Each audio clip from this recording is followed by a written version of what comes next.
This is Coach Ed Jones again with the sports page, and we're talking football as usual. The football teams, both the National Football League and the college teams, are just getting ready individually. Some of the National Football teams are actually practicing in shorts, but of course the college teams and high school teams will have to wait till August. But nevertheless, I want to talk to parents about football and about other sports. I am in the process of compiling some data and making an outline for a book called Football is Not for Kids.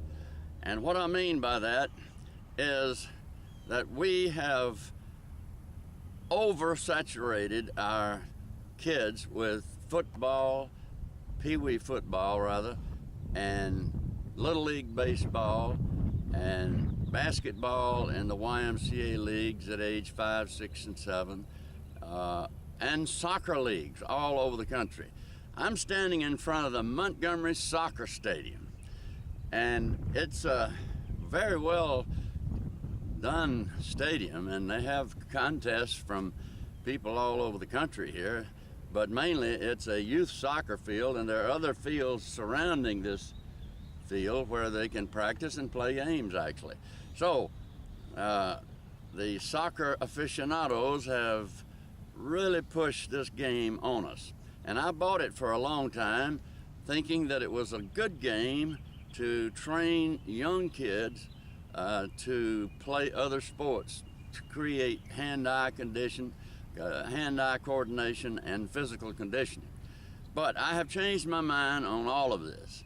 I don't believe that there should be any team activity for kids until they reach the 7th grade in a system where the 7th grade is the 1st grade in junior high, or the 6th grade where they have middle school, and middle school goes 6 through 9.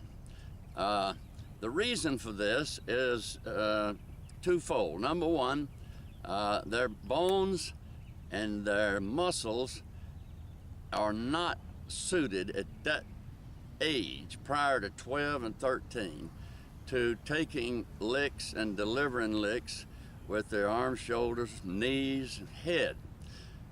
I've got a report here from the journal called Pediatrics, and it just came out yesterday. Of course, we all have heard about concussions, but let me read what they say. Children and young adults take longer to recover from a concussion if they have suffered a previous hit to the head within a year or repeated blows at any time. Patients without a prior concussion took an average of 12 days to recover. Recovery from a second concussion within a year took 35 days. Research among NFL players and boxers suggests that repeated blows can cause permanent damage, including an Alzheimer's-like condition and possibly an increase in suicide. I didn't read the whole article, I just hit the high spots. Of course, concussions are one thing that we worry about, but what I'm concerned about is the entire body of kids, both boys and girls, in the ages from 4, 5 on up to 12 or 13. Unfortunately, we've got leagues for everything in the world. That includes basketball, volleyball, football, soccer, and baseball.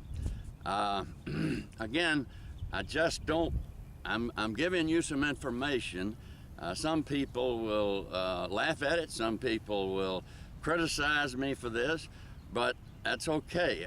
If you just take the information and look at it, I want to encourage you, and I'm trying to scare you parents, stay away from organized sports until the 6th or the 7th grade. That would be 12 or 13 years old.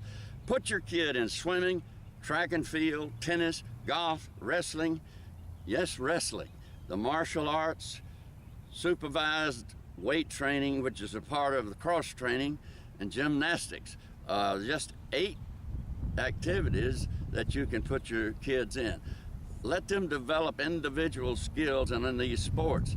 I promise you, if you have youngster that's proficient in swimming, track, tennis, golf, wrestling, martial arts, supervised weight training, cross training, and gymnastics, he'll start for the junior high school football team or basketball team because he will be physically and emotionally ready. They're not emotionally ready for some coach who does not even have a degree. Maybe he doesn't even have never played football or baseball, to come out. And I admire these guys, but I want a coach that has been trained by a university to coach that sport and teach those kids the right way to do everything. You don't have to be an All-American to be a coach. Thank you, and I hope you'll come back again. We'll talk some more football next week. This is Coach Ed Jones with the Sports Page.